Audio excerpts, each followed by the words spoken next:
Hello investors, welcome back to my channel. तो wire and cable space की एक company RR Kabel ने अपने नंबर्स अनाउंस कर दिए हैं। नंबर्स कैसे, उसके बारे में इस वीडियो में डिस्कस करेंगे।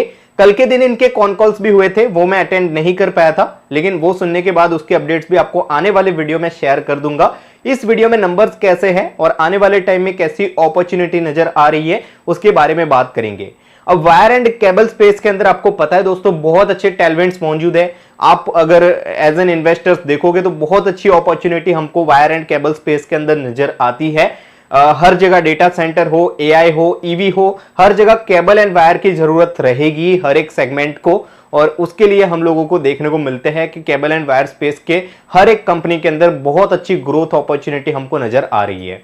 और आरआर काबेल ने पिछले कुछ टाइम से बहुत अच्छे से चीजों को एग्जीक्यूट किया है और एक्सपोर्ट का इनके पास एक बहुत बड़ा बंच है सभी कंपनीज के कंपेयर में। तो इनके मार्जिन्स भी थोड़े से ज्यादा अच्छे रहते हैं as compare to other companies of wire and cable space. तो इस वीडियो में हम लोग बात करेंगे नंबर्स ओवरऑल कैसे है और जो चैलेंजेस अभी ग्लोबल लेवल पर अभी सी फ्रूट वगैरह बंद है और जो इनके रॉ मटेरियल्स है उसके प्राइजेस बहुत इंक्रीज हुए हैं, इस बीच इन्होंने किस तरीके से नंबर डिलीवर किए हैं उसके बारे में बात करते हैं। तो सबसे पहले क्वार्टर ऑन क्वार्टर मतलब ईयर ऑन ईयर बेस पर क्वार्टर फॉर FY26 के नंबर्स की बात करें तो इन्होंने यहाँ पे अपने रेवेन्यू के अंदर 33.7% की मतलब ऑलमोस्ट 34% की ग्रोथ डिलीवर की है Q4 FY26 के अंदर as compare to Q4 FY25। मतलब ईयर ऑन ईयर बेस पर यहाँ पे ऑलमोस्ट 34% की ग्रोथ यहाँ पे रेवेन्यू के अंदर नजर आ गई है। इबिटा ग्रोथ की बात करें तो यहाँ पे ऑलमोस्ट यहाँ पे 34.5% मतलब 34.6% से इनका इबिटा भी ग्रो हुआ है। तो ऑलमोस्ट रेवेन्यू और इबिटा जो है वो आराम से मतलब एक लेवल पे ही ग्रो हुए हैं। यहाँ पे इनको ऑपरेटिंग लेवरेज इतना नहीं मिला और इबिटा और रेवेन्यू के कंपेयर में इनका जो पैट है वो कम ग्रो हुआ है। ऑलमोस्ट 30% से ही इनका पैट ग्रो हुआ है। तो सीधी सी बात है, इनको ऑपरेटिंग लेवरेज नहीं मिला, मतलब इनके रेवेन्यू से कम इनका पैट ग्रो हुआ है। और आपको रीजन पता ही है भाई, ग्लोबल टेंशन इतने चल रहे हैं। इनके रॉ मटेरियल्स की बात करें तो ये वॉर के अंदर जो एल्यूमिनियम और कॉपर के प्राइसेस बढ़े वो तो इनके लिए बाद में आने वाला एक चैलेंज था। उससे पहले ही एल्यूमिनियम और कॉपर के प्राइसेस तो बढ़ ही रहे थे। क्वार्टर 3 में सभी कंपनीज वही बोल रहे थे कि सभी कंपनीज के जो मार्जिन प्रेशराइज हुए हैं वो कॉपर एंड एल्यूमिनियम के जो प्राइसेस बढ़े हैं उसकी वजह से ही, लेकिन स्टिल अच्छे से मेंटेन किए इन्होंने। मार्जिन्स की अगर बात करें तो मार्जिन्स EBITDA लेवल पर थोड़े से इंप्रूव हुए हैं। 8.8% के मार्जिन्स थे FY25 क्वार्टर 4 के अंदर, जो कि ऑलमोस्ट 10 बेसिस पॉइंट से जो है वो इंप्रूव हुए हैं। 8.9% के EBITDA मार्जिन इन्होंने डिलीवर किए हैं क्वार्टर 4 FY26 के अंदर। पैट लेवल पर थोड़ा सा यहाँ पे 10 बेसिस पॉइंट के जो मार्जिन है वो थोड़े से प्रेशराइज हुए हैं। 5.8% के जो मार्जिन थे पैट मार्जिन FY25 के अंदर Q4 के अंदर, और वो अभी यहाँ पे FY26 Q4 के अंदर 5.7% के जो मार्जिन है पैट मार्जिन इन्होंने डिलीवर किए। तो ऑपरेटिंग लेवरेज कंपनी को नहीं मिला, लेकिन ओवरऑल ये नंबर्स मैं अच्छे मानूंगा क्योंकि भाई इतने ज्यादा चैलेंजेस है, आप यहां से मार्जिन इंप्रूव तो कर ही नहीं पाओगे आने वाले कुछ क्वार्टर्स तक। आप उसको अगर बैलेंस कर पाओ, आप उसको स्टेबल रख पाओ, वही आपके लिए बहुत बड़ी एक मतलब अचीवमेंट होगी। और ये चीज कंपनी ने करके दिखाई है, ऑलमोस्ट अपने मार्जिन को स्टेबल रखा है, इतना प्रेशराइज नहीं होने दिया। फुल ईयर बेस पर भी अगर देखोगे तो ऑलमोस्ट यहाँ पे 27.6% की ग्रोथ है इनके रेवेन्यू के अंदर। यहां पे ऑपरेटिंग लेवरेज इनको मिला है क्योंकि रेवेन्यू से इबिटा और पैट इनका ज्यादा ग्रो हुआ है। क्यों ग्रो हुआ है? क्योंकि ये जो दिक्कतें हुई है मार्जिन्स की, जो रॉ मटेरियल्स की प्राइसेस बढ़े वो पिछले 1-2 क्वार्टर्स से ही बढ़े, और ये वॉर वाली सिचुएशन में ज्यादा इसका प्रेशराइज आपको आने वाले क्वार्टर्स में देखने को मिल सकता है। तो हो सकता है मार्जिन्स पे जो इफेक्ट है वो आने वाले 2-3 क्वार्टर्स तक कंटिन्यू रहे। तो FY27 का जो एंड होगा वहां से हो सकता है कि मार्जिन्स इनके इंप्रूव हो या फिर ज्यादा वहां पे इंक्रीज इनके मार्जिन्स होते हुए दिख जाए। एज ऑफ नाउ मेरे को लगता है 2-3 क्वार्टर्स तक तो इनके मार्जिन्स में प्रेशर रहेगा ही। तो ओवरऑल फुल ईयर बेस पर यहाँ पे जो इनका रेवेन्यू है वो 27% से ग्रो हुआ है, लेकिन इनका जो पैट है वो 58% से ग्रो हुआ है। ठीक है, इबिटा मार्जिन यहाँ पे बहुत अच्छे से इंप्रूव हुए हैं फुल ईयर बेस पर। 6.4% के जो इबिटा मार्जिन थे FY25 के अंदर, वो FY26 फुल ईयर के बेस पर 8.1% से यहाँ पे आप लोगों को डिलीवर होते हुए दिखे। तो ऑलमोस्ट यहाँ पे करीबन 2% का इंप्रूवमेंट हमको इबिटा मार्जिन के अंदर देखने को मिला है। पैट मार्जिन में भी यहाँ पे ऑलमोस्ट 100 बेसिस पॉइंट का इंप्रूवमेंट देखने को मिला है 4.1% के जो पेट मार्जिन थे वो यहाँ पे FY26 के अंदर 5.1% के हो चुके हैं। ठीक है, बाकी अगर बात करें तो इनका हाईएस्ट मतलब क्वार्टरली और एनुअल रेवेन्यू था इनका, और इनका कहना है कि डोमेस्टिक और एक्सपोर्ट की जो ग्रोथ है वो बहुत अच्छी अभी भी, मतलब जो डिमांड है उसमें कोई भी दिक्कत देखने को नहीं मिली है। इतने ज्यादा चैलेंजेस और ग्लोबल अनसर्टिनिटी है, वॉलिटिलिटी है, स्टिल यहाँ पे डिमांड तो ऐसी ही है भाई, और डिमांड तो रहेगी ही भाई। इंडिया में आप लोग देखोगे तो प्राइवेट और गवर्नमेंट कैपेक्स इतना बढ़ रहा है, ईवी को लेके, जो इंफ्रा है उसको लेके, रियल एस्टेट को लेके, उसके अलावा हर जगह केबल एंड वायर्स की तो जरूरत रहेगी। तो डिमांड में तो आने वाले टाइम में दिक्कतें नहीं रहेगी।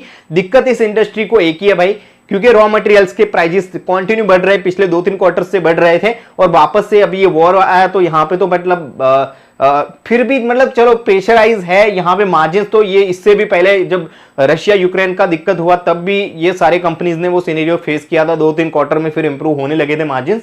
लेकिन सप्लाई चेन का यहाँ पे सबसे बड़ा डिस्टर्बेंस जो हुआ है, सीप रूट सारे बंद हो चुके हैं, तो वो दिक्कत बड़ी खड़ी ना हो जाए उसके हमको अपडेट्स इनके कौन कॉल्स में मिलेंगे, उसके बारे में हम लोग बात करेंगे। लेकिन एज ऑफ नाउ मार्जिन्स थोड़े से प्रेशराइज हुए, ओवरऑल डिमांड में कोई भी इश्यू देखने को नहीं मिला है। ठीक है, रेवेन्यू मिक्सअप की अगर बात करें, मतलब इनके 2 सेगमेंट है, एक अपना वायर एंड केबल का सेगमेंट है, ठीक है, और दूसरा इनका जो सेगमेंट है वो यहाँ पे FMEG, इसमें ये लोग फैन हो गए, गीजर्स हो गए, उसके अलावा ये टेबल फैंस हो गए, ये सारे मतलब जो प्रोडक्ट है वो बेचते हैं। ठीक है, उसको FMEG बोलते हैं। वहां पे तो फ्लैटिस ग्रोथ थी, मतलब ऑलमोस्ट 40% आसपास, 14% के आसपास की ग्रोथ थी, और ये इनका एक इमर्जिंग सेगमेंट है। यहां से अगर बात करें तो इनका इतना कोई प्रॉफिट तो आता ही नहीं है, ये लॉस मेकिंग अभी ये इनके लिए बिजनेस है, लेकिन अच्छा इंप्रूवमेंट है। इनके जो लॉसेस है वो थोड़े से मतलब डिक्रीज हो रहे हैं, और अच्छा ग्रोथ यहाँ पे भी इन्होंने डिलीवर किया है, 13.8% का ग्रोथ।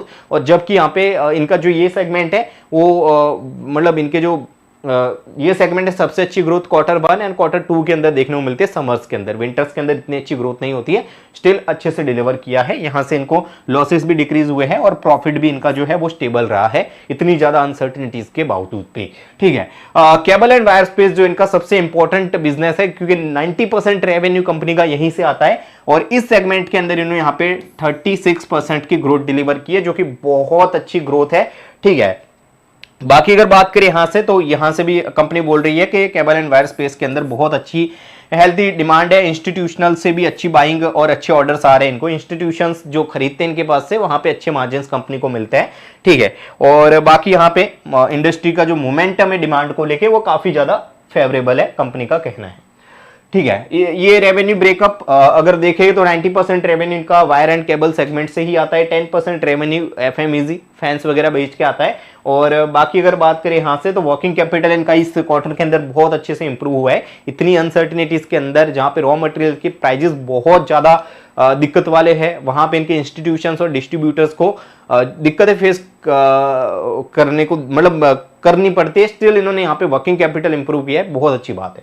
ठीक है, बाकी एक्सपोर्ट ये लोग यहाँ पे 26% जो एक्सपोर्ट से आता है इनका रेवेन्यू, और जो 74% रेवेन्यू है वो आता है डोमेस्टिक से। सबसे ज्यादा एक्सपोर्ट यही करते हैं केबल एंड वायर स्पेस के अंदर। इंडियन कंपनी जो भी लिस्टेड है, चाहे अपना पॉलीकैब हो गया, KEI हो गया, डायनामिक केबल्स हो गए, सब में सबसे ज्यादा एक्सपोर्ट यही लोग करते हैं। 26% का एक्सपोर्ट है, वो स्टेबल रहा है। FY25 के अंदर भी इतना ही था।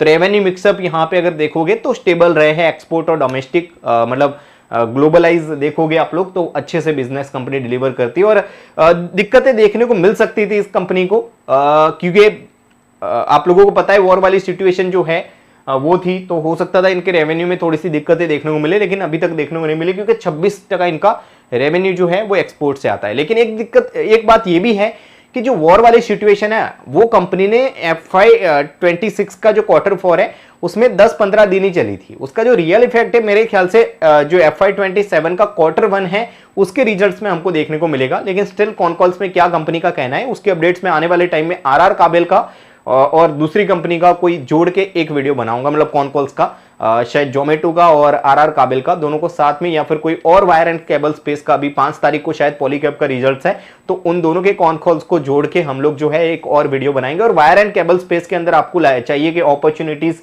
कैसे है दूसरे कंपनीज के अंदर भी, मतलब बेस्ट वन कौन सा आप लोगों को मतलब नॉलेज चाहिए कि कौन सी अच्छी अपॉर्चुनिटीज मेरे अकॉर्डिंग मार्केट में है, तो वो भी आप लोग कमेंट्स करिएगा, मैं जरूर वीडियो बनाऊंगा। बाकी वीडियो आपके लिए पसंद आए, हेल्पफुल रहे तो कमेंट्स कर दीजिएगा। बाकी ये कोई भी तरीके का बाय एंड सेल रिकमेंडेशन नहीं है।